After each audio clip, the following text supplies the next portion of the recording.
Gusto kong tumawag para humingi ng tulong pero napansin kong paglabas ko ng bahay, naiwan ko ang cellphone ko. May malakas na kulog at bumuhos ang ulan. Patuloy pa rin ang paglala ng sakit, nakakainis.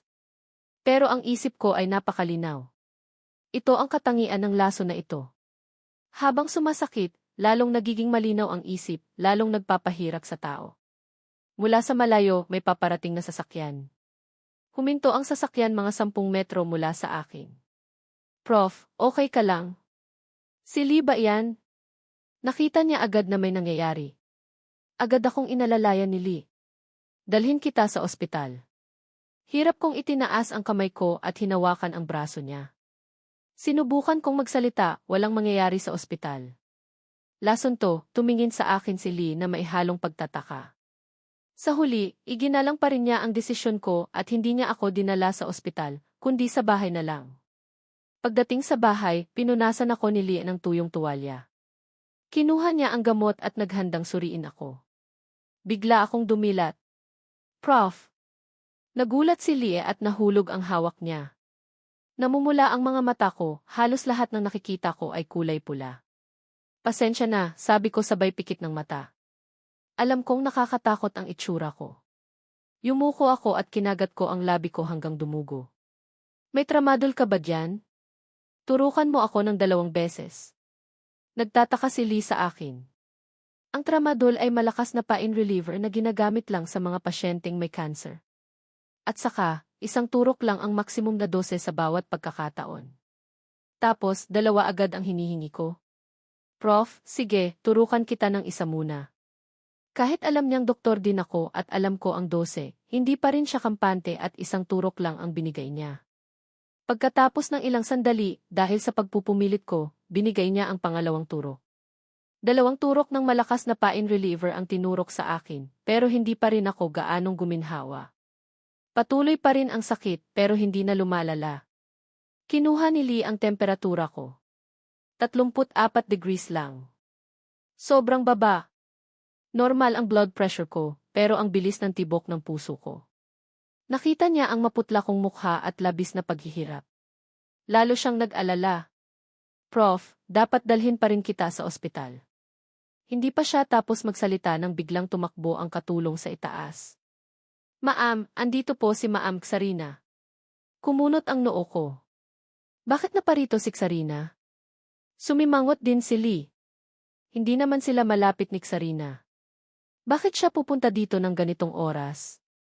Aalis na sana si Lee nang hawakan ko ang kamay niya. Huwag mong sabihin sa kanya. Kung alam ni Xarina na nalason ako, siguradong kukulitin niya ako at mag-imbestiga pa. Ayokong malaman niya ang bangungot ng nakaraang 5 taon. Sabihin mo na lang na may sipon ako. Pakiusap ko. Bawat salitang binibigkas ko ay nagdudulot ng sakit. Tumango si Lee. CJ. Nang marinig ko ang sagot niya, bumitaw ako ng mahina. 1 salita lang ang sinabi ko, naubos na ang lakas ko. Bababa na sana si Lee nang biglang bumukas ang pinto ng kwarto. Pumasok si Xarina na may malamig na aura. Umuulan, wala akong dalang cellphone. Nag-alala ako kaya sinundan kita.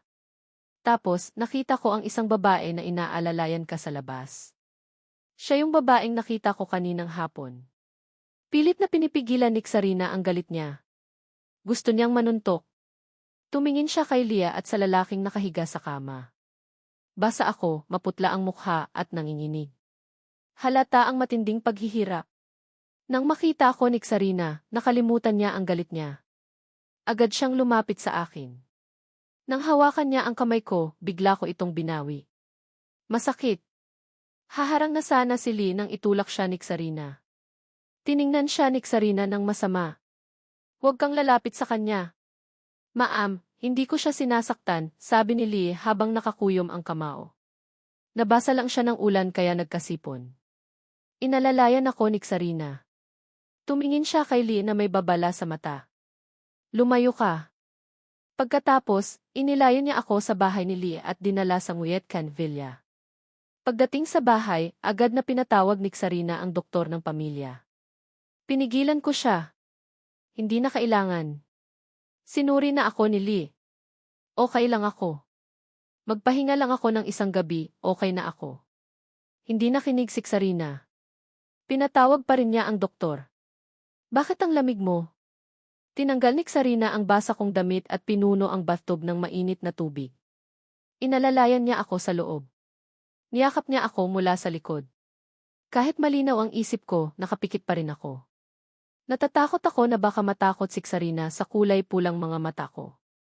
Hindi ko alam kung dahil ba sa epekto ng dalawang turok ng pain reliever, pero nararamdaman kong unti-unting nawawala ang sakit sa puso ko.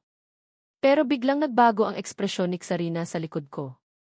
Isang pamilyar na pakiramdam ang bumalik, isang pakiramdam na nakakasakal na nagmumula sa mga paa at kamay na nagpapabilis ng tibok ng puso at paghinga. Malakas na malakas ang tibok ng puso ko. Mabilis nang mabilis ang tibok ng puso ko. Ito na naman. Pagkatapos ng kalahating oras, nakasuot na ako ng pajama. Naligo muna si Sarina sa malamig na tubig bago niya pinapasok ang doktor ng pamilya. Pagkatapos ng pagsusuri, sinabi ng doktor kay Sarina, "Ma'am, walang malaking problema kay Kian. Kung nag-aalala ka pa rin, pwede akong kumuha ng dugo para sa test." Umupo si Sarina sa kama at sumimango. "Ganun ba? Bakit maputla siya?" Pero tumango pa rin siya. "Kumuha ka na lang. Hindi normal ang kondisyon niya ngayong gabi." Nag-alala siya ng palihim. Mas magandang suriin ng maayos para kampante ako. Pagkagising ko, umaga na. Umupo ako at tumingin sa orasan. 9:30 na ng umaga. Mula nang atakihin ako ng lason kagabi, mahigit 10 oras pa lang ang nakalipas. Dati, sa bawat atake, kahit na tinurukan na ako ng pain reliever, ang sakit ay umaabot pa rin sa buto at nagpapahirap sa akin sa loob ng 24 oras. Sa oras na iyon, unti-unting mawawala ang sakit at mawawala ng tuluyan. Bakit ang bilis kong gumaling gayon? Siguro dahil mas mataas ang concentration ng pain reliever na ginamit ni Lee kagabi. Hindi na ako nag-isip pa at pumasok sa banyo para maghilamos. Nakita kong bumalik na sa dati ang mga mata ko. Nakahinga ako ng maluwag. Mukhang nalampasan ko na naman ito. Bumaba ako para mag-almusal. Sa sala, si Yaya Ising lang ang naroon. Narinig kong sinabi niya na buong gabing nagpuyat si Sarina para bantayan ako. Ang naaalala ko lang ay inalalayan ako ni Sarina sa banyo para magbabad sa mainit na tubig at hinalikan ako. Pagkatapos, nakatulog na ako at wala na akong maalala. Habang nag-aalmusal, bigla kong napansin na may maliit na bakas ng injection sa kaliwang siko ko. Kadalasan, ganito ang bakas kapag kinukuhanan ng dugo. Sa pag-iisip na ito, bigla akong kinabahan. "Yaya Ising, kinuhaan ba ako ng dugo ng doktor kagabi?" Tumango si Yaya Ising. "Opo." "Nag-alala po si Ma'am kaya pinakuha niya sa doktor ang general check-up para sa inyo." Ibinaba ko ang chopsticks at tumakbo sa itaas. Ang doktor ng pamilya ni Sarina ay si E.C. Castro, ang dean ng School of Medicine. Kung kinuhaan niya ako ng dugo kagabi, siguradong dadalhin niya ito sa laboratorio ng school para suriin. Hinanap ko sa contact list ko ang numero ni Lee at tinawagan ko siya. Pagkakonekta ng tawag, hindi pa ako nakakapagsalita, nagmamadali nang magtanong si Lee, "Prof, okay ka lang?" Agad akong sumagot, "Okay na ako." "Pasensya na sa abala kagabi, J.A. Lee. May gusto sana akong ipakiusap sa'yo." Sa kabilang linya, hindi nag-atubiling sumagot si Lee. "Ano iyon?" Hinawakan ko ng mahigpit ang cellphone, nagpapawis ang mga palad ko. Kinuhaan ako ng dugo ni E.C. Castro kagabi at dinala para suriin. Doktor si Lee sa School of Medicine. Malaya siyang makakapasok sa laboratorio. Kung tutulungan niya ako, baka mabago niya ang resulta ng blood test ko.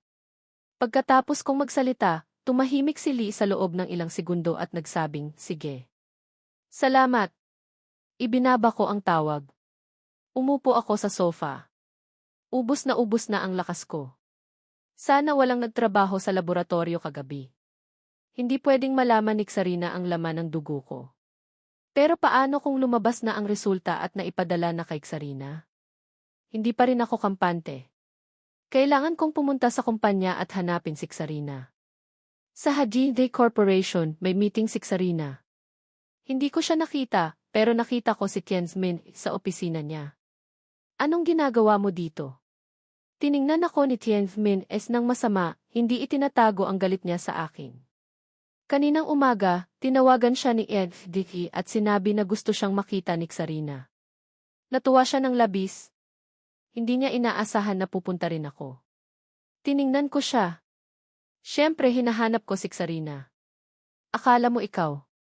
Mumisi si Tianmin hindi ka mahal ni Xarina. Kung patuloy ka lang nadidikit sa kanya, lalo ka lang niyang kamumuhian. Umiti ako. Hindi niya ako mahal, pero hindi rin naman kita mahal. Anong ipinagmamalaki mo? Galit na galit si Tianmin kung hindi dahil sa'yo, mahal na sana ako ni Xarina. Kung hindi ka lang biglang sumulpot, asawa na sana siya ng pamilyang Tianf ngayon. Kumalma si Tianmin mahigit 10 taon na kaming magkakilala ni Xarina. May nararamdaman pa rin siya para sa akin. Ngayon lang sinabi sa akin ni Xarina na pumunta sa opisina niya. May importante daw siyang sasabihin sa akin. Sigurado si Tianmin na nakita na ni Xarina ang mga litratong pinadala niya kahapon at napagtanto ang totoong pagkatao ni Kian, kaya nagpasya siyang sundin ang payo ng kanyang mga magulang at magpakasal sa kanya. Sa pag-iisip na ito, lalong lumapad ang ngiti ni Tianmin naniniwala ka ba na sa isang salita ko lang, paiiwan ka na ni Xarina? Tiningnan ko siya. Subukan mo. Hindi nagtagal, natapos ang meeting ni Xarina at bumalik sa opisina niya. Halata na hindi niya inaasahan na pupunta ako. Pinigil niya ang sarili. Hindi ko pinalampas ang ekspresyon sa mukha niya. Baka nagagalit pa rin siya sa akin tungkol kagabi. Aalis na sana ako nang ituro ni Xarina ang pinto at malamig na sinabing, lumabas ka. Tuwang-tuwa si Tianmin hindi pa siya nakakapagsalita, pinapaalis na siya ni Xarina. Tinitigan ko ang malamig na mga mata ni Xarina. Bigla kong naramdaman na nakakatawa ako. Tumalikod ako at umalis ng walang pag-aalinlangan. Pagkalabas ko sa opisina, nakatanggap ako ng text mula kay Lia na nakuha na niya ang bagay na hinahanap ko. Nakita ko ni Xarina na lumabas sa opisina. Nakaramdam siya ng panghihinayang sa puso niya. Sinabihan niya si Tianmin na maghintay sa lounge at nagpadala ng almusal doon. Naalala ni Xarina ang maputla kong mukha at nakaramdam ng sakit sa puso niya. Kaninang umaga, tinawagan siya ni Yaya Ising at sinabihan na pagkatapos kong magising, hindi ako nag-almusal at umalis na agad.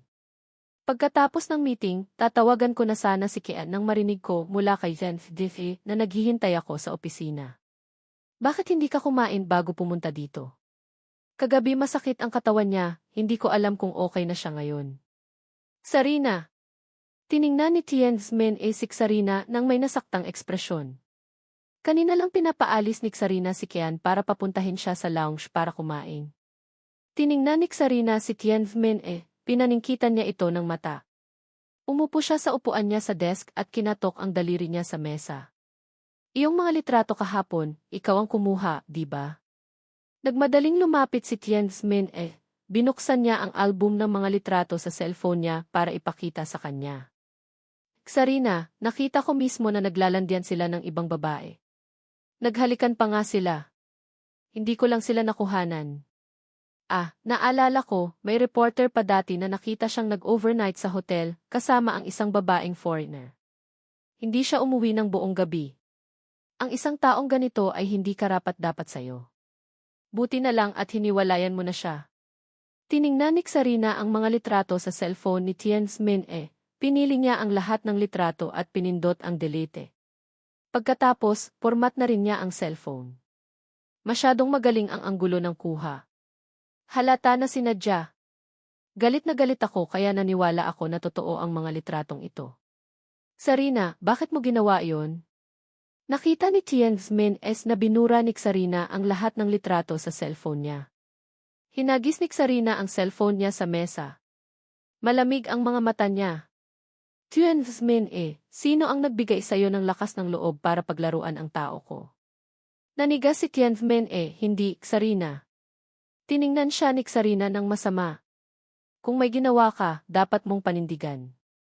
Tumunog ang cellphone ni Tianmin siya ang tatay niya ang tumatawag. Pagkasagot niya, agad na bumunga nga ang tatay niya. Anong ginawa mo at nagalit si Xarina? Tinigil na niya ang lahat ng pakikipagtulungan sa atin. Isa-isa na rin kumukuha ng investment ang ibang negosyo sa atin. Nang marinig ni Tianzmin ang galit na boses ng kanyang tatay, nakaramdam siya ng sobrang lamig. Nang hina ang mga tuhod niya. Napaluhod siya. Sarina, pasensya na. Nagkamali ako.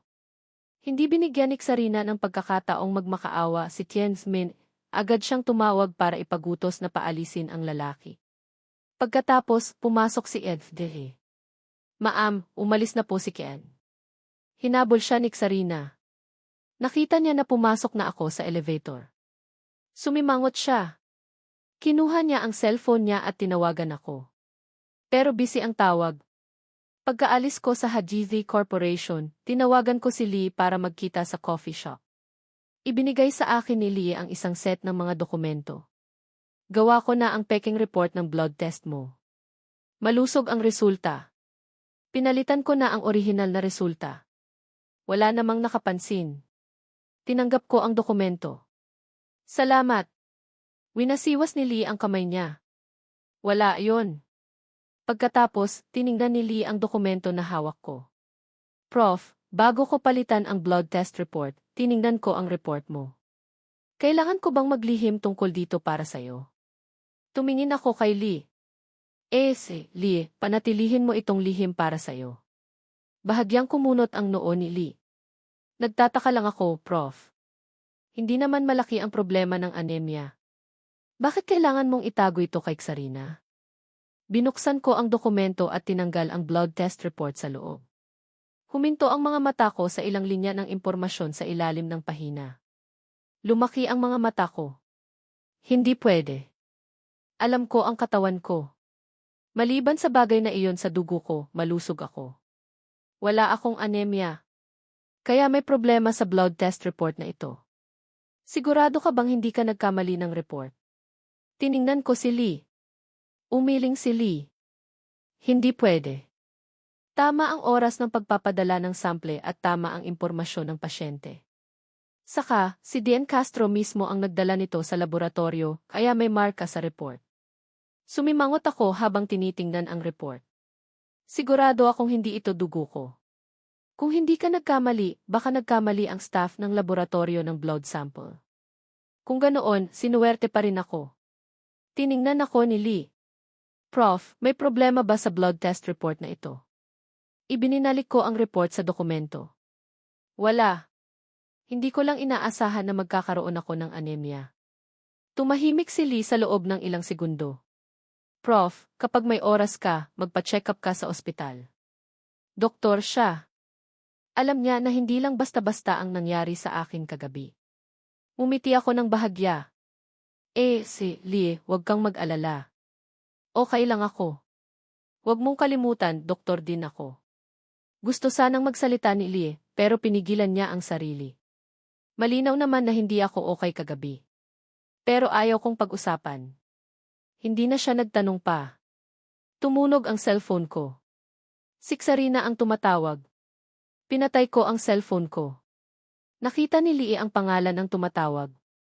Nag-alangan siya at nagtanong, Prof, kayo ba ni Sarina? Sumagot ako, ex-wife ko siya. Tumango si Lee. Kaya pala. Asawa ko. Nagkita uli kami sa Maynila. Asawa niya. Pinalitan ko ang pangalan niya sa Kian. Ayun. Ganun lang. Sa labas. Mahal niya, hindi mo. Wala ka. Magiging totoo kung nasa'yo na siya. Mahal nga kayo ni Sarina. Binalik ko ako. Huminga ako. Gawan ko ng peke para sa'yo. Ayun. CJ. Okay na. May pinuntahan tayo ngayon. Hindi pa kami gaanong nagtatagal sa pagdalaw kay Lolo sa nursing home nang dumating din si Sarina, may dala siyang isang baukwet ng bulaklak. Tiningnan ko siya ng walang ekspresyon. Anong ginagawa mo dito? Ngumiti si Sarina. Siyempre, dinadalaw si Lolo. Tiningnan ko siya ng masama. Sino ang lolo mo? Inilapag ni Sarina ang mga bulaklak sa mesa at dumiretso sa tabi ko para hawakan ang kamay ko. Bakit hindi mo sinasagot ang tawag ko? Hinila ko ang kamay ko. Wala akong oras. Tanong ni Sarina, anong ginagawa mo? Sumagot ako, wala kang pakialam. Tiningnan ako ni Sarina at tumahimik sa loob ng ilang segundo. Pagkatapos, nagsalita siya. May nag-alok ng 200 milyon para bilhin ang jade flower brooch. Ibebenta mo ba? Agad akong lumingon para tignan siya. Magbabayad ako ng 300 milyon para ibenta sa akin.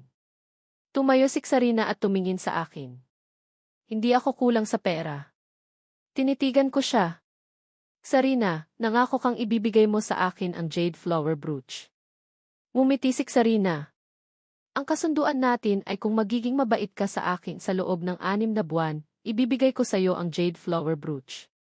Pero hindi ka naman nagiging mabait sa akin. Ngumisi ako. Kaninang umaga, sinabi mo sa akin na lumabas ng opisina mo. Lumabas naman ako agad. Hindi pa ba ako nagiging mabait sa'yo? Sumimangot si Sarina at hinawakan ang kamay ko. Sinabi ko sa'yo na lumabas para hintayin ako sa lounge. Sinabi ni Yaya Ising na hindi ka nag-almusal kaya pinadalhan kita ni Enfde. Pero umalis ka. Hindi mo rin sinasagot ang tawag ko. Kumislap ang mga mata ko. Ganon pala. Akala ko, pinapalabas niya ako dahil nakakaabala ako sa oras niya kasama si Tianmin. Humakbang si Sarina at hinawakan ang kamay ko. Kian, mahal, kung magiging mabait ka lang sa akin, kahit anong gusto mo, ibibigay ko sa'yo. Tiningnan ko si Sarina na biglang naging malambing. Medyo nagulat ako. Medyo weird siya. Ano kaya ang binabalak niya?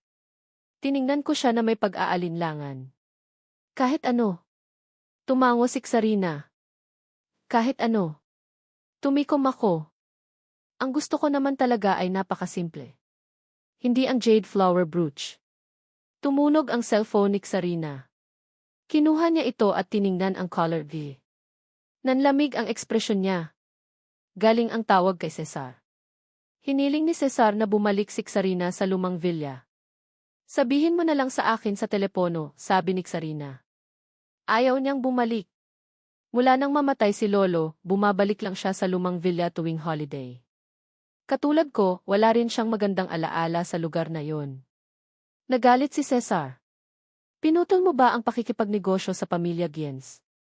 Sino ang nagbigay sa'yo ng karapatang gawin yon?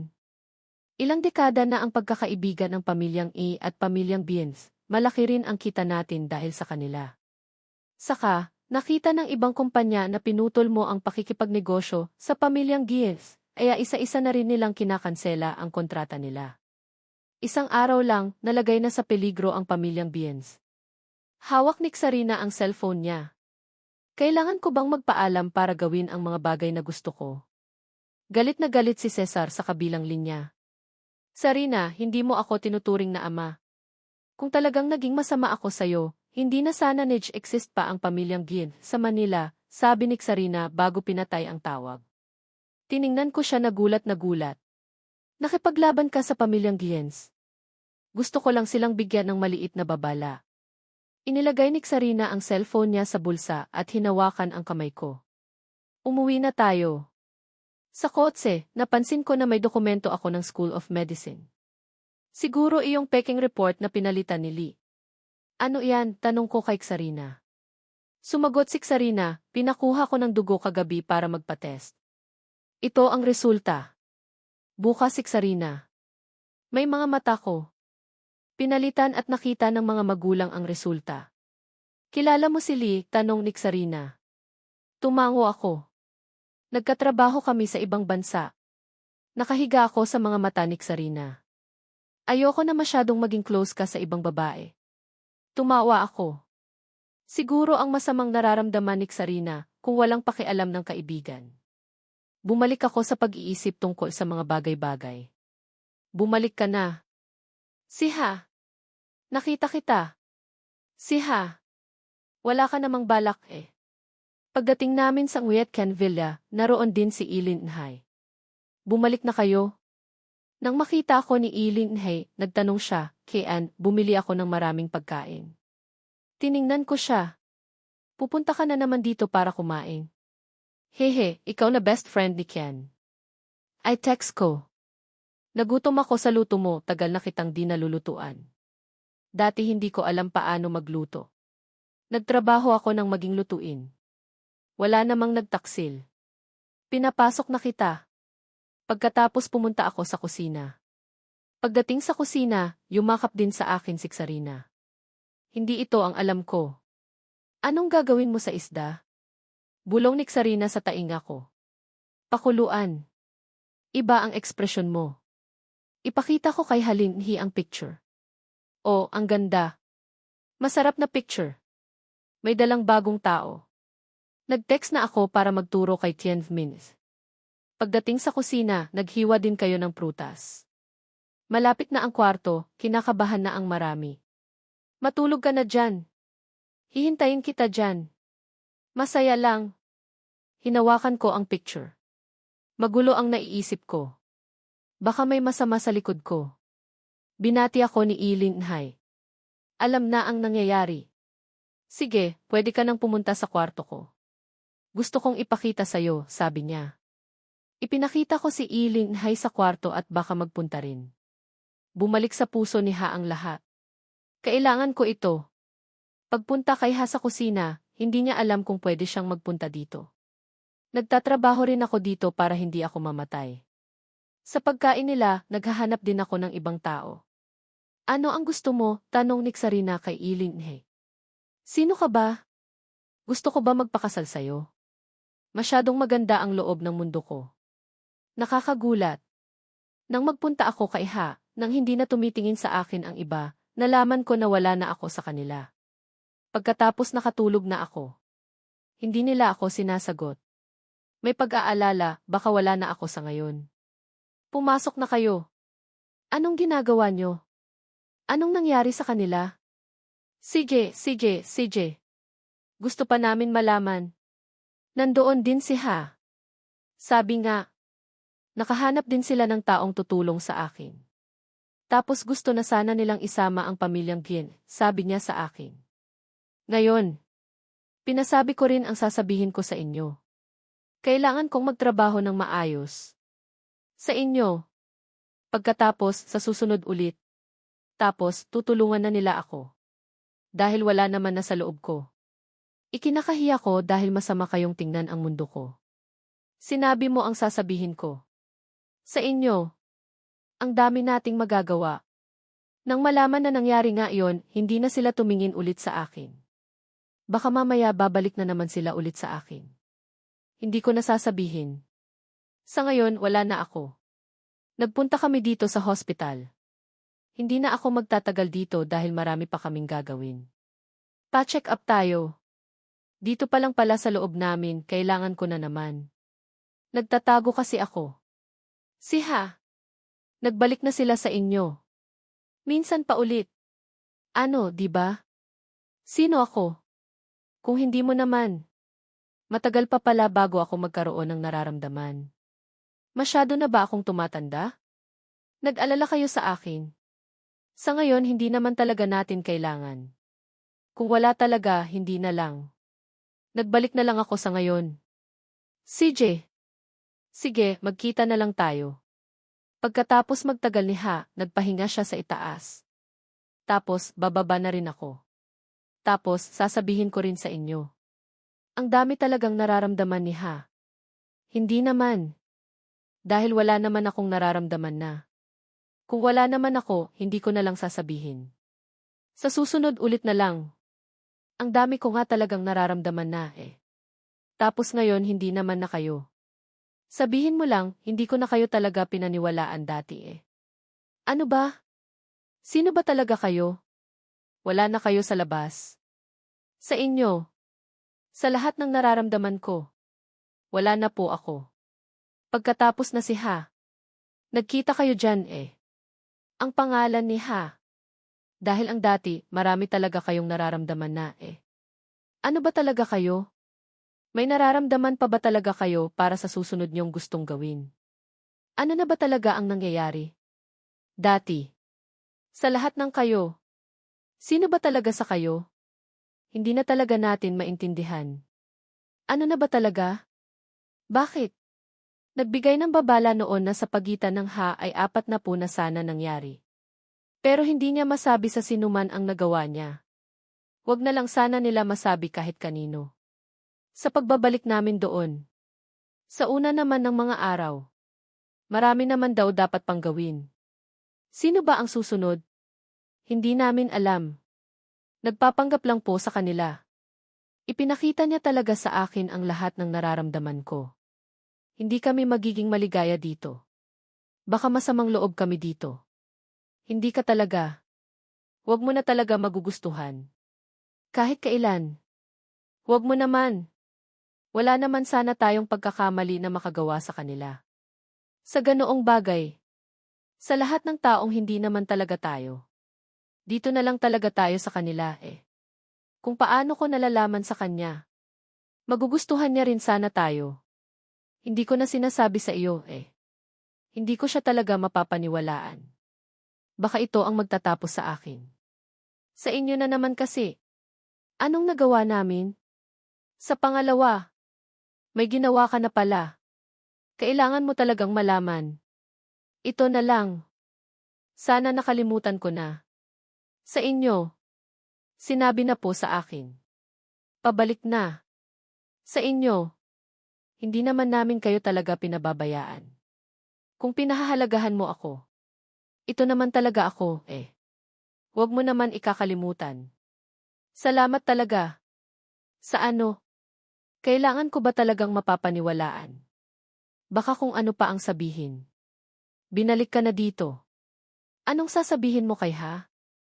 Sa dati naman na hindi ko nagawa. Hindi mo pa rin talaga magagawa eh. Bakit? Hindi kita pagod. Ang dati talaga. Sa huli talaga ng nararamdaman ko. Kaya ko na yun. Sa susunod na ulit. Hindi na tayo babalik. Ang dati talaga.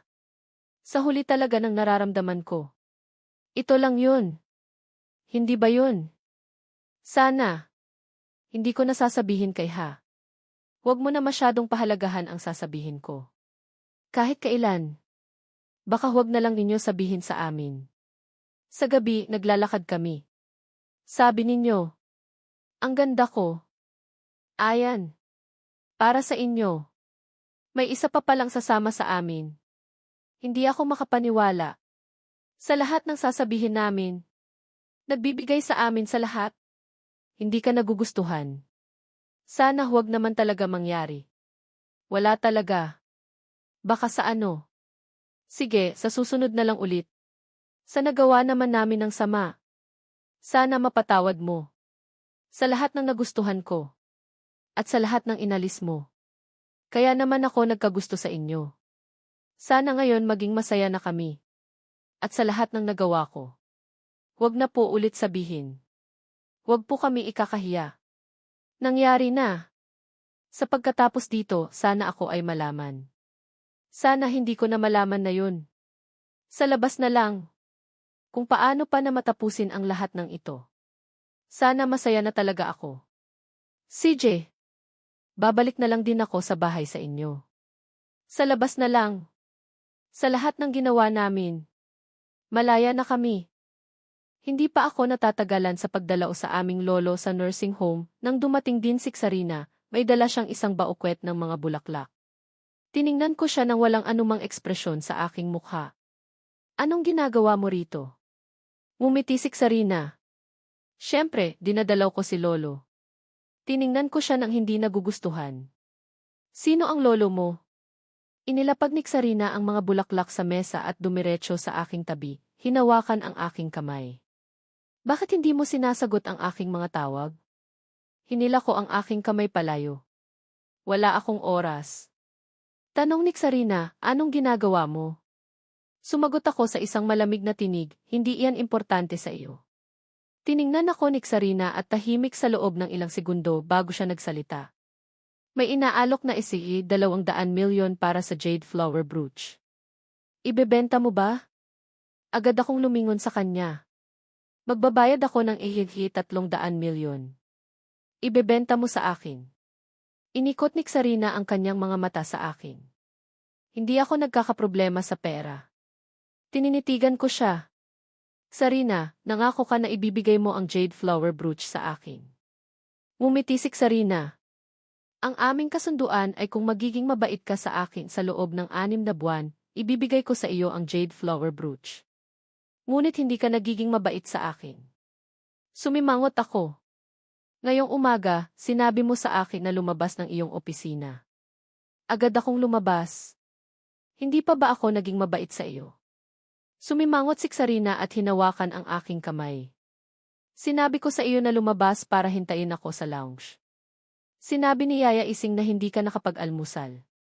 Sinabihan ko si Teng Idise na gumawa ng isang pagkain para sa iyo. Ngunit umalis ka. Hindi mo rin sinasagot ang aking tawag. Nagningning ang aking mga mata. Kaya pala. Akala ko sinabi niya sa akin na lumabas para hindi ko maabala ang kanyang pribadong oras kasama si Tien's Min. Humakbang si Sarina at hinawakan ang aking kamay. Kian, mahal, hanggat magiging mabait ka sa akin, kahit na ano ang gusto mo, tutuparin ko. Tiningnan ko si Sarina na biglang naging malambing. Medyo natigilan ako. Medyo hindi siya karaniwan. Ano ang kanyang binabalak? Tiningnan ko siya ng may pag-aalinlangan. Kahit ano. Tumango si Sarina. Kahit ano. Tikom ang bibig ko. Ang gusto ko naman talaga ay napakasimple. Hindi ang jade flower brooch. Nagring ang cellphone ni Sarina. Tiningnan niya ang caller V at nanlamig ang ekspresyon niya. Ang tawag ay galing kay Cesar. Hiniling ni Cesar na umuwi si Sarina sa lumang villa. Sabihin mo sa akin sa telepono, sabi ni Sarina. Ayaw niyang bumalik. Simula nang mamatay si Lolo, bumabalik lang siya sa lumang villa tuwing holiday. Katulad ko, wala rin siyang magandang alaala sa lugar na iyon. Nagalit si Cesar.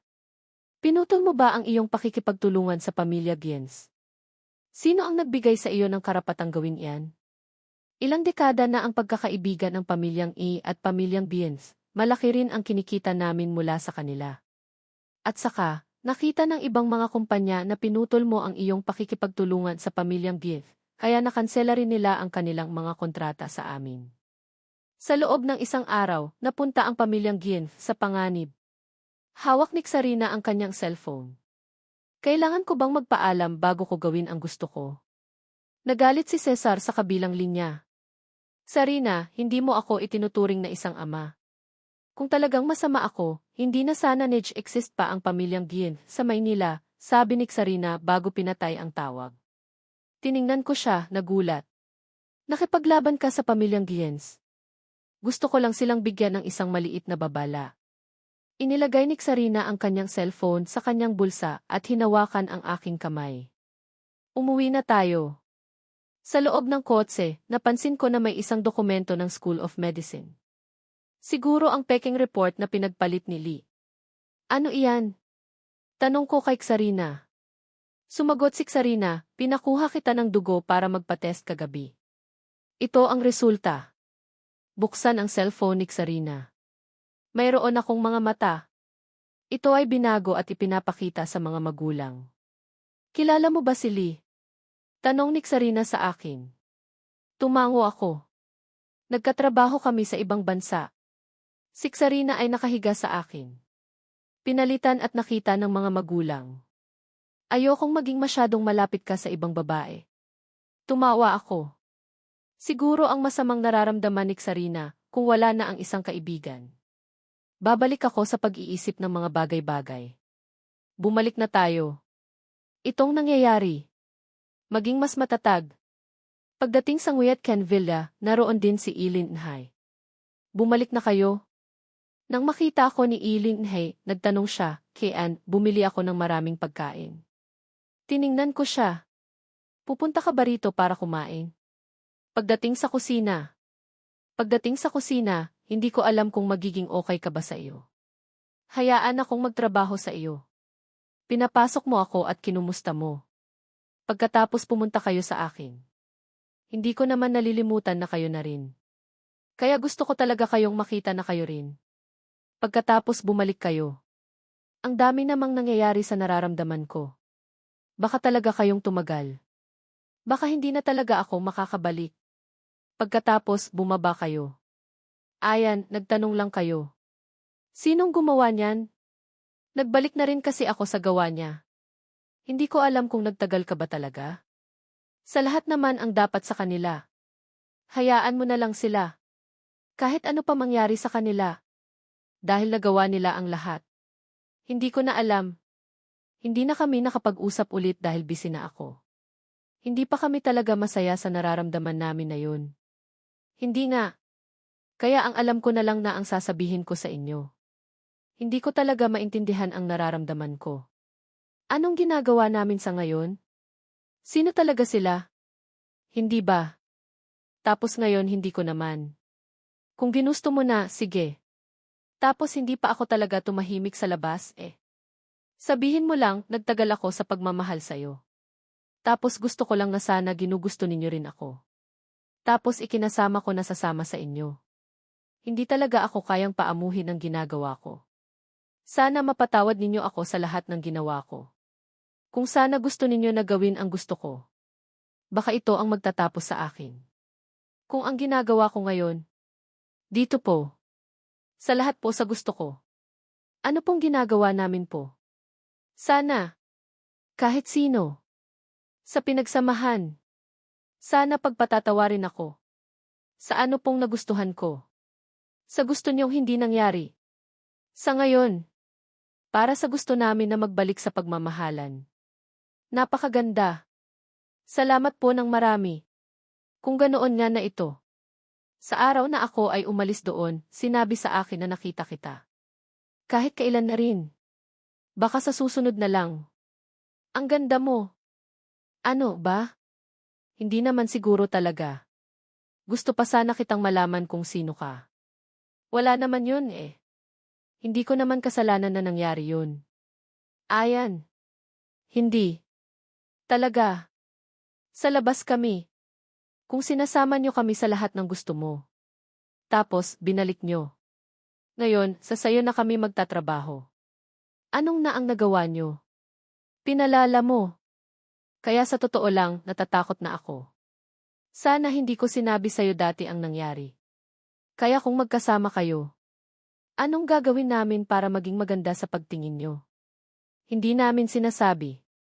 Bakit kami nagkagusto sa isa't isa? Kahit sa totoo kung hindi ko. Kahit hindi ko nga magawa yun. Anong gagawin ko?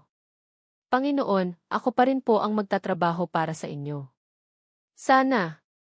Pwede nyo na rin sana masabi ito. Kahit hindi ko naman po na. Hindi ko naman po kasalanan na nagawa. Sa labas na po kami ng bahay ninyo. Kung kaya't hindi na po namin ginusto na mangyari pa. Ayaw ko talaga. Sa sinabi mo. Sa inyo. Hindi namin nagugustuhan. Baka mapahamak na kami sa sasabihin nyo. Kung sana sa inyo hindi sana kayo ganito. Ngayon talaga ang mahalaga para sa kanya, pero ngayon na talaga ang gusto. Bumalik din sa dati. Ito ay nakapagtataka, hindi naman ito talaga natin alam. Pero sa pangangailangan ko, binigyan niya ako ng regalo na iyon. Nagbalik siya na rin. Anong masasabi mo na naman kay ha? Sa dating hindi ko rin nagawa, hindi mo na rin siya talaga magagawa. Bakit ba? Gusto ko kayo sa lahat. Ano po ang gagawin namin? Anong gagawin mo? Sino ang nagbigay sa'yo ng lakas? Ito na lang ang makakagawa sa inyo. Kung anong nagawa mo sa amin, sinasabi ko rin na. Hindi ko talaga kayong magagawa at sana ang magagawa ko na lang. Kung hindi mo naman kaya sabihin na, malalim na kayo hindi makapagsabi. Hindi naman magawa ang gusto niya. Hindi niya alam. Siyempre. Sana mas maging masaya. Pati na rin.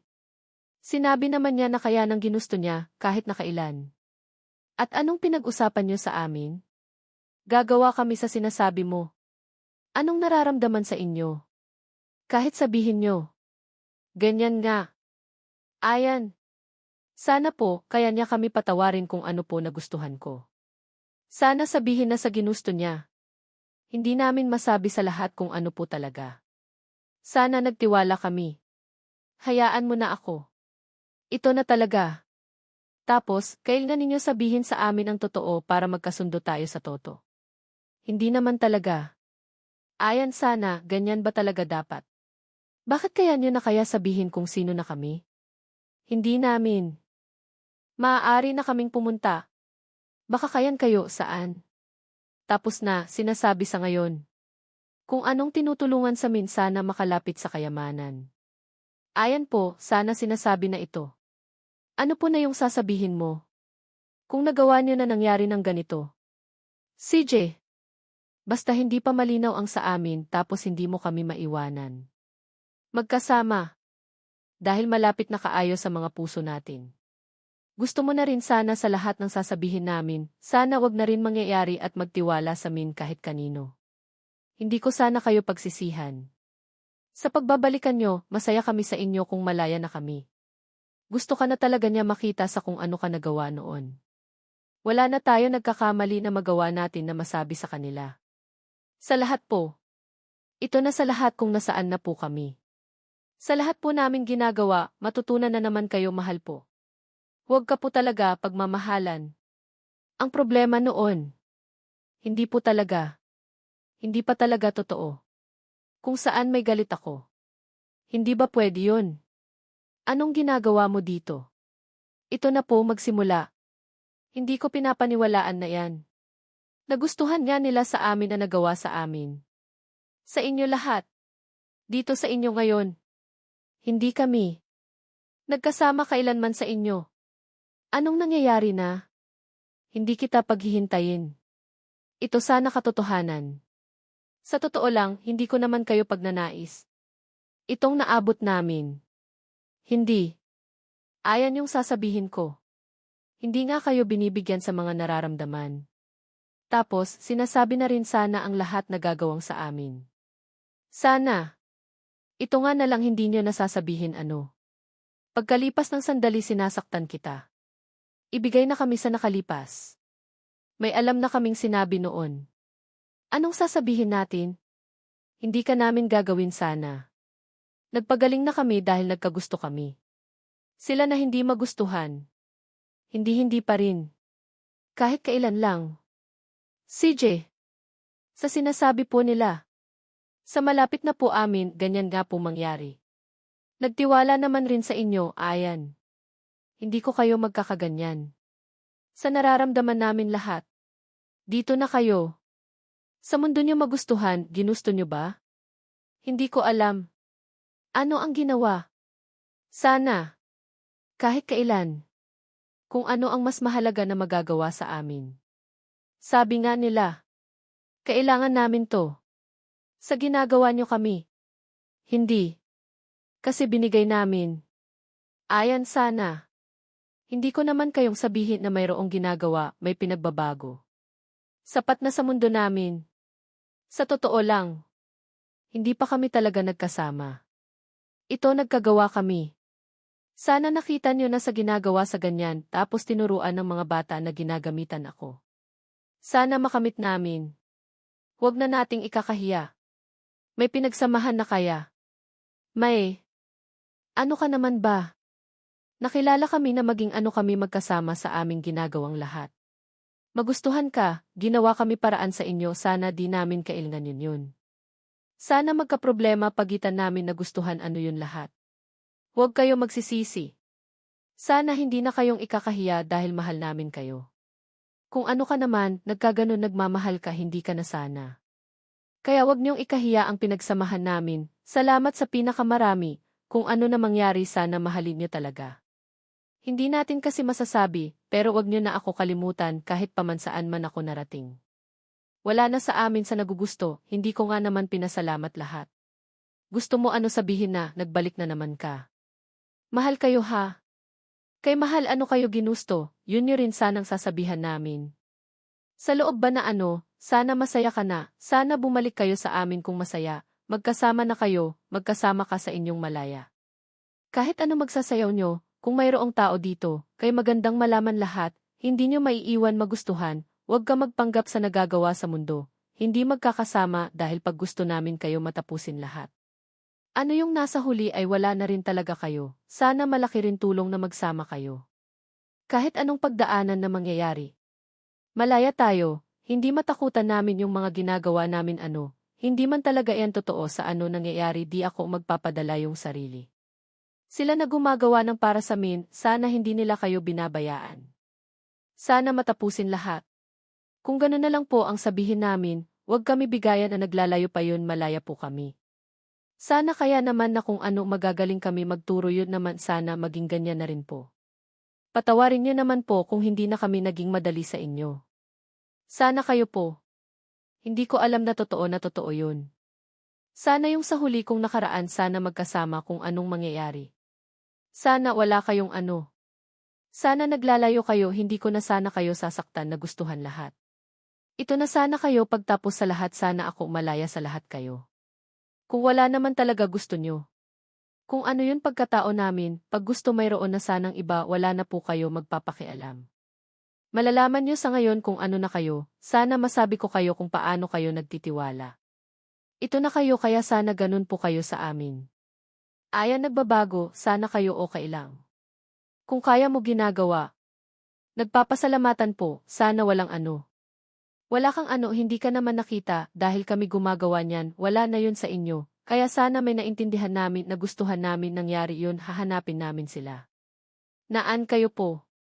Nakilala niyo na kami. Dahil dati magkaroon sana kaming maraming magagawa. Ngayon hindi kayo sigurado sa amin na kung ano meron tayo, kung paano na maging ano na. Kaya kung po kami magtatanong, magsimula kayo sa kaminin kung anong nararamdaman, kung gawa kami kayo magaling, tapos yun naman sana yun sabihin. Nangyari na. Sa pagkatapos dito, sana ako ay malaman. Sana hindi ko na malaman na yun. Sa labas na lang. Kung paano pa na matapusin ang lahat ng ito. Sana masaya na talaga ako. CJ, babalik na lang din ako sa bahay sa inyo. Sa labas na lang. Sa lahat ng ginawa namin. Malaya na kami.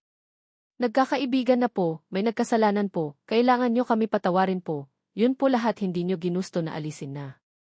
Nagpapasalamat din ako sa inyo. Kung talagang nagkakaproblema ang iyong katawan.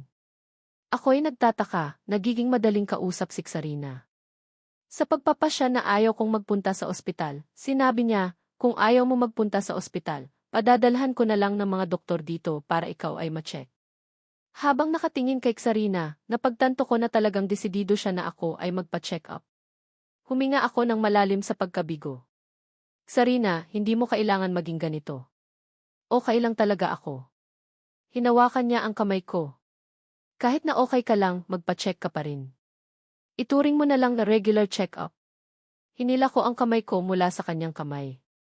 Sinabi ko na ayaw ko magpa-check. Sarina, huwag mo akong pilitin. Tiningnan ako ni Sarina nang may pag-aalangan. Alam ko na nag-aalala siya sa aking kondisyon kapag lalo akong ayaw magpa-check up. Huminga ako ng malalim, sinusubukan na pigilan ang aking galit. Pasensya na. Alam ko na nag-aalala kayo sa akin, pero doktor din ako. Alam ko ang aking katawan. Hindi ko na kailangan magpa-check. Kaya ni. Aalis na sana ako ni Sarina nang magsalita ako muli, pinutol ang kanyang sinasabi. Sarina, may alam ko na hindi ako masyado nagkakagusto sa mga matatamis. Hindi ko rin gusto ang strawberry. At hindi ko rin gusto ang mga mamahaling gamit at mga sasakyan na binibigay mo sa akin. Alam mo ba kung anong mga ginagawa mo sa mga araw na nagdaan na masyado ako na pressure? Si Halinghi ay nagtaas ng kanyang boses. Hindi pwede. Talagang nagustuhan mo na ang mga bagay na iyan. Hindi ko siya pinansin. Bago pa, alam ko naman na hindi talaga ako masaya, kaya gusto ko rin kumain ng mga masasamit para mawala na ang nararamdaman kong yun. Tumahimik bigla ang paligid. Pasensya na, tumingin sa akin si Sarina, nang hihinayang. Akala niya ang mga bagay na ginawa niya noon ay mga gustong-gusto ko. Hindi pala, nakadarama lang ako ng pressure. KN. Pupuntahan na sana ako ni Sarina nang bigla ako umiwas sa kanya. Hayaan mo itong sabihin sa'yo, Sarina, sa totoo lang, malinaw naman sa'yo sa mga nagdaang panahon, malayo sa lahat na dito nakatira at sa mga gusto mo rin, malinaw talaga na dahil sa Gyansdisho. Kaya kung nagbago ka o anong ginagawa mo, hindi ko man maibabalik ang puso ko sa'yo. Hindi na pwedeng maging kayo. Alam ko. Masyado na akong nakakakita sa malayo tapos dumadalaw sa'yo sa ibaba. Nag-alala ako lalo. Ginamit ko lahat ng kalakasan sa gusto niya gawin yun. Huwag na huwag ako paglulukohin. Sumama niya ako kay Sarina sa pangyayaring yun. Wala man lang ako nakita sa kay Sarina. Ang masakit ay sinabi sa akin na tikian. Ito talaga hindi kaya ko, alam ko ba, sa kahit kailan sa mundong ito na magagawa niya yun kung may gusto na kayo kung ganong bagay yun. Tinulak ko siya at nakasakit. Sumugod yun at bumalik ako sa kwarto ko. Bumalik ako sa ginagawa ko. Galing na nakatulog ko habang nararamdaman kung ano galingan kami kayo. Pagkalipas lumakas ang mga pangyayari alam ko na ganun yun nangyari. Binabawi ka na kayo. Lumaki ako hindi dahil sa kanila. Nang gabi doon magkasama. Kahit ano. Kaya kayo ay. Hindi natapos kayo tapos bumabalik dito. Bumalik kayo sa ganun at lahat po sa inyo nagawa sa akin ganoong bagay. Lahat ng sinabi ko sa'yo. Kung sa ganun, ito hindi nagdala kayo saan mo sa ginawa at binili na namin magsama ka kayo. At masama ka. Binabalik ka sa kayo dahil ang Bisens Gisuho. Pero wala naman kayo ano sasabihin. Baka sa totoo na ikaw ay nasa tabi na at sana hindi na ikaw nag-uusap. Wala kaming makukuha. Maghiwalay na kayo sa ngayon. Nagpakita na kaming kayo, sinasabi sa amin na ang hirap nun. Huwag mo kami gawin paglulukohin. Pagmamahalinan kung meron kayo, hindi ko sana kayong sinakatan ngayon. Ito sasaktan ko sana kung ano kaibigan ko magagawa sa sasabihin kami na ang magiging sa nangyayari na yun ginagawa kayo kung ganun sana magkaroon na kayo ng magandang. Gusto pa sana kung anong ginagawa namin, sana kayong gawa sa lahat na gawa sana makikinig kami sa inyo yun sana nagiging matagal na. Gusto kong makasama sa iyo pero hindi mo rin alam ang mga puso ko sa iyo. Sana sa iyo. Kung anong kaya, yun naman po kayo isasama ko rin. Sa pangangailangan kung sino sa inyo. Baka hindi na po kami pwede sabihin. Tapos itago na yung sasabihin namin. Kung yan po ang talaga natin gagawin. Hindi rin pwede yun talaga ang puso ko, hindi yun talaga hindi kaya. Sana kung ano talaga gusto nyo na makatulog magkasama at sabihin na wag kami mag-isip na baka walang iba yun na gawa lahat ng yun, kaya wala na talaga, hindi na pwedeng magagawa. Sa kanya. Kung magkakagusto sana kayo sana hindi mangyayari talaga. Ano na ang mayroon sa puso sa aming dalawa?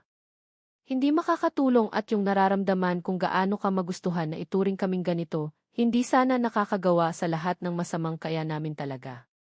Sana hindi nakita kung gaano ka kabababa sa loob na sana ang magyayari sana, hindi namin itong natapos sa lahat po kami na yung matututo ano naniwala ganyan yung nagkaroon ng magandang nangyari kung ganun po yung amin ano nangyayari.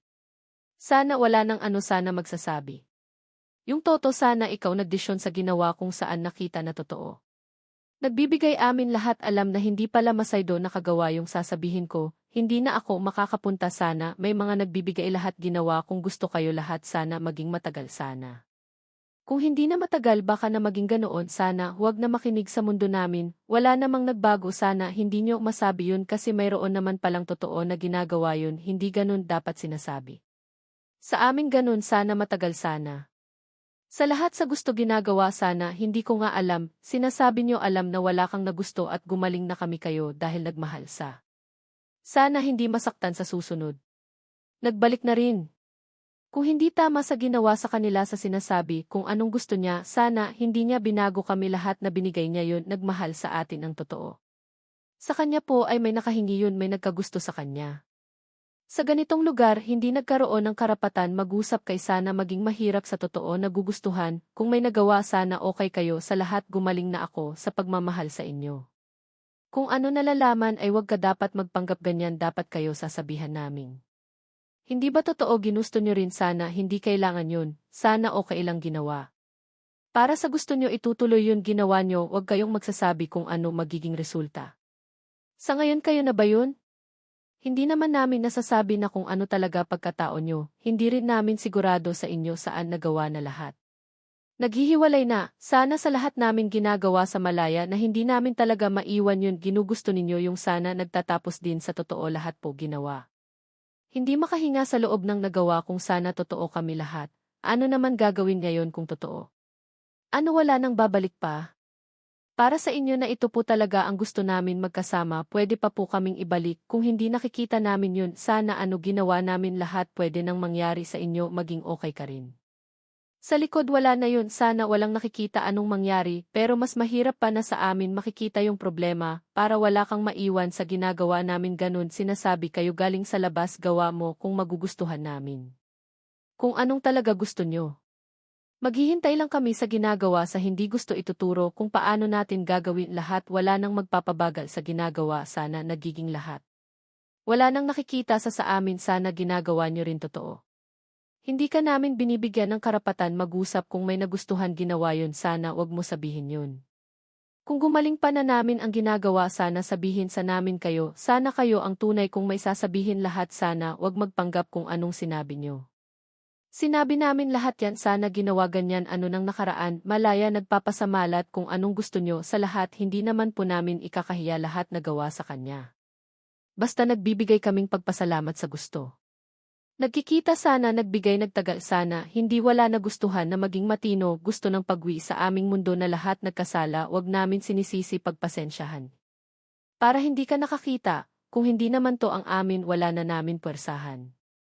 Huwag niyo sana masabihan kasi nasaktan kami kasi hindi ganun nagustuhan. Sana sa sasabihan nagustuhan ang isa't isa. Para po sa lahat sa huli hindi kami gaganti at gumagali kayo yun lang sana sinisigurado ko na sana makakaya ginagawa ninyong lahat walang hindi nagkikita kami. Kung ano pang mga pangyayari sana makagastos din. Sa mga puso nyo sana lahat kayo sa huli sana lahat na realize wag matakutan. Kung ito ang lahat na kaya wala naming may gusto kung makasakit kayo sana huwag ka sana makikipagginagawa ganito kung ginagawa totoo naman dapat kung makagawa nagkikita wag sana gumawa sinabi kung paano po namin ginagawa gusto namin na lahat. Magtapos sa ginawa lahat malinaw. Kung makakakilos pwede po ibibigay pa sana kayo magustuhan pa hindi kayo masisiraan sa kanya pa rin ako. Hindi lahat sa amin na yung alam. Hindi namin gagawa ng masama sa magagawa kung may kailangan kami sana sa susunod mas malaking ginagawa. Sana sa ginawa ko wala kami kinagusto. Sana na ano mas gugugustuhan niya, yun sana yun nagawa na lahat na sana hindi kayo ganito. Sa nagtagal ko dito, nagpapasalamat ko sa inyo, at sa susunod ay magiging hindi magkalayo tayo. Sana sabihin niyo na ito ang magagawa na ginagawa ko, na makita niyo ako na napakalapit sa lahat sana alam namin na hindi ka namin kayang makapagsaya sana masabi na rin sa isa't isa ang pangako na makikita kung sana magsasama. Hindi pa namin kaya nagagawa sa ginawa yun. Sana ang malaman kung kayo ginagawa sa kabilang sa susunod. Hindi ganoong madali magawaan ang kabilang ng ginagawa ng lahat. Itong mga magsasabi kailan gawa ng lahat sana totoo na sinasabi kaming lahat. Basta sabihin na lang sa namin ginagawa na hindi magpanggap para hindi kayo mabigla sa ginawa sa mundo. Ito sana ano binuksan mo ako dahil sana ganun na kayo para sa iyo, ito na malayad. Marahil ay may nangyayari na sa iyo talaga. Sumagot sa kanya. Hindi ko maging malinaw at sasabihin ko sa iyo kung magaganap ang totoong magkaibigan kung ano pa nga ginagawa kung kaya sana hindi na po. Hindi ako nagtiwala lahat yung mangyayari noon kung ginagawa ba na hindi ko sinabing gusto kung ano ka dapat nandoon nagpapasensya, hindi na magsusumbong lahat. Sana hindi nagpakita magkaroon masakit ganito po nagiging hindi kami malaya. Hindi ako magtatagal sa kanya sa bawat nagkakagusto. Sa amin sana hindi nagtagal pa at hindi magkasundo pero sa aming totoong magkakabait meron pa rin. Sana kung may magawa para matapos na sa loob sana wala nang masama mangyari ulit namin yung lahat na gagawa yun sana matagalan at yun sana maging tunay kung sinong sa atin kung ano mangyayari sana. Hindi po na sa loob sana huwag nyo na kami pahirapan. Ganun nga. Basta sana huwag nyo kayong maulit na sana na mas masakit po lalo sa lahat gagawa namin. Kaya sana lahat huwag nyo po kalilimutan sana ano mayroon sa atin sana hindi na po kayo malungkot. Sana po ganun. Sa totoo gawan nyo yun lahat na sa nagugustuhan na talaga kami. Ano yun hahanapin namin sa lahat wala na, tapos nagiging ganoong nalungkot ang nangyari. Sana matutunan na kayo na anong mas gusto. Kung ganun sana makita na ano ang nangyari sa ginagawa na wag na rin ganito na magsisiraan na gustuhan lahat sana kami lahat.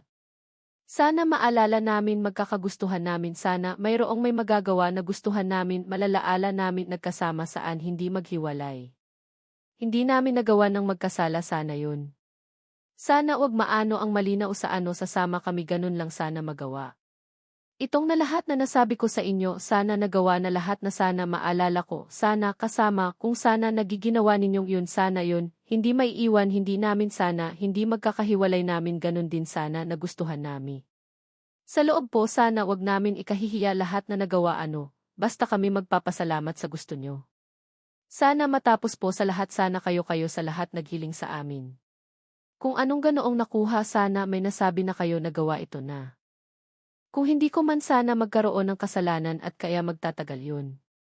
Bakit sana kami magkaroon po ng ganto? Ganoon nga nagawa namin, sinasabi ko ang lahat, tapusin ko yun, sana kayo nagustuhan sa mga susunod pang mga ginagawa. Kung lahat po kayo na kaya wala sa amin na gumagawa, hindi ko naman talaga nasabi sa labas kami kung anong gusto ninyo yun. Huwag ako gaganyan, sana may magandang magkasama, sana ang lahat masaya na ngayon. Sana kaya kaming mahalin sa ngayon, huwag sana matakot, ganito na po kung paano sa amin hindi magiging mahina. Sana ito ang nagawa namin, sana lahat maibalik saan man. Sana pwede lahat magkapatawad. Sana maganda yun ang may magkasundo. Huwag lahat, sana ginagawa nyo rin kayo na gusto magpaumanhin sa inyo ngayon. Ito gawa namin. Para sa malungkot ito, sana hindi sana ako nagmagpakita, ginagawa ito ngayon. Kung hindi ko to ginawa, sana may magawa. Sana hindi masakit at dapat masaya, ginagawa to. Ito kasi. Ito sana ang binuksan, sana kung hindi lahat yun ganito, nagpapasensyahan, nagpakabait yun, wala nagtatapos lahat kung pwede. Hindi sana kami magsalita, yun po ang sinasabi sana sa iyo, kung anong sasabi kami. Kung may gumawa ang mga kaya, kung wala na hindi kami nakisaya na lang sana. Kahit hindi yun makaya, dapat kayang lumayo. Ito ang putoto ang nararamdaman. Sana maghinalang, hindi kaya talaga maalis na namin, sa totoo lang, sana wag magtatagal din. Itong nagawa na yun, sana kayo lahat magpapatawad, sana totoo. Basta sana kayo magiging sinasabi yung kayo nagbabala, wag kayo paakita kung kaya nyo nang gawain ito. Kung kami pinili, sana manahimik sa mundo, hayaan na lang kayo, ganun na po kayo. Sana. Kayang mayroong hindi na kailangan kayo yun, binibitawan kayo. Kung kaya ka na pagtulong, sana wala namang manghingi, sana kaya na lahat. Itong po ang gawa nami. Kung ganito nyo ginawa lahat po na makakabuti, sana yun makita lahat na makikita namin, may magmamahal lahat na sana masabi yun nagpapasalamat, iba sana itong binigay niya. Sana huling kailanman makita mo kayo, wag kalimutan nagtiwala, wag kayong magsisisi kung hindi na naramdaman ko. Sana maging matino lahat kami. Sana lahat magbigyan, sana maayos kung kayo magaling po, na sana sa lahat ay wag kami sana na maala-alaan. Sana hindi mo malaman. Ito na binabawi ka sa kanila, na sana maayos kami. Nagbibigay gusto kay, hindi nagtagal po. Sana hindi na po namin kayo ganyan. Sana maging maingat po sa iba. Kung sa amin ganoon yun, hindi ko sana maganap ang aming paningin, sana kung sa langit kayo na magpakailan, sa nagawa ng lahat ayaw nyo na. Sana okay ka na. Sigurado ako na ang ginagawa niya yun sa sinasabi na gawa lahat, sana wag nyo magawa ganun, wala kayo na binabago, kayo yun. Kung talaga gusto, ginawa yun. Basta sana makita mo, wag ka nagtagumpay sa lahat, sana ganyan yun ginagawa yung mas gusto sa'yo, sana wag kayong magkamali. Magkapatawaran sana yun. May nakong sabihin namin ay sasabihin ko, para magiging ganyan. Sa kanya galing. Hindi nagkaiba, pwede naman ganyan lang yun, gusto sinasabi, hindi naman malabo. Nagpaunahan sa bawat nagpapadalas. Wag hindi naman talaga. Sana sa ginagawa na sana naglilingkod, hindi nga may gumawa na naman ganyan nagkaroon, sana pagpagaling natin, sana kami nakakita pa nagagawa ganun, sana hindi ganun mangyari. Sinabi naman kaya sa ginagawa at alam niyang masama, sana hindi kaya matulungan, saan anong meron doon ay sa amin. Sana kami ay maayos di. Kahit wala kayo, ipaasa kami sa kahit kalian na lang, ang sana mas mahilig kami di. Basta nagbigyan, kaya gawan, kailan kayo yung magiging ganun po kayo sa amin, kaya alam kayo. Ito yung gagawin namin, wag kami nagmamahalan. Anong tinatago, maghinala, ganito ganun, kaya natotoo kausapin kaagad namin kayo, sana kami magkasama. Sana ang sa lahat pwede ganitong ang magsaya. Wag magkikita ang malaya, ito hindi ko yun ipaglilihim para na naglalang kayo. Yung sana na kung kayo nasabi, kung may naganap na hindi nyo alam, wag naman kayong paakita, para sa lahat, wala kami nagagawa. Nagawa na lang sabihin. Kung hindi ka sasama, malayo sana wala naming toto ginagawa ano. Kung sa amin kami, nagtitiwala kami di. Basta sa pinagdadaanan naming hindi kayo-kayo. Punta rin ganoon namin nagkakagusto, hindi nalalayo dito lahat kami, wag po sana kalimutan na ganun kami. Sana nagkakita talaga, wag ko na sa gawa ka, sana magkakasundo, ganun po ang sabihin lahat, kaya ano ganyan yun malaya. Hindi ganun ko talaga na pagdaanan, dapat ginagawa na, sana di kami pinagbawalan ganyan lahat. Ano pa sana nasasaabihan pa na gustuhan niya sa amin, sana yun hindi na masaktan. Sana yun nating yun maalala. Nagpatawaran na gaganin sana kung maganda saan po kami. Sa pangalawa lahat sana malaman sana ano yun nagnagustuhan, kaya sa amin ganyan po nagkakagustuhan malala. Tiwala na sa akin, sana gumaling ko sa amin na, sana hindi na kami ganoong, sana kay magagawa, sana wag ganito. Bakit lahat kami binibigyan yun? Sana yun galing namin binabawi yun. Kayo sa sana kami gusto po saan, alam yun, sana hindi may ganun na ti. Ginawa maging, nagbalik naman lahat, gusto kaya namin lahat na ginawa kayo, sana kayo nagkikita. Kung anong pagsubok, sana maayos kaming lahat, yun po amin. Sa ngayon pa sana kaayo kayo, magpapasalamat, sana magtagumpay kayo sa ganoon. Sana lahat ay wala na nagiging, sana kaaw na masaya, sana may magmamahal sa lahat, saan sana magmagbigay din. Magiging malaya na sana kami. Ito na. Nagkikita ba lahat ano, sana walang ng mga bago, hindi maalaala ano. Hindi naman talaga yung ano alam, pwede po ano malaya. Kung kami sinanabi, sana totoo. Sa hindi na maano, sana kaya yun pa. Kung ano talagan min, sana nagbago ang kayo sana.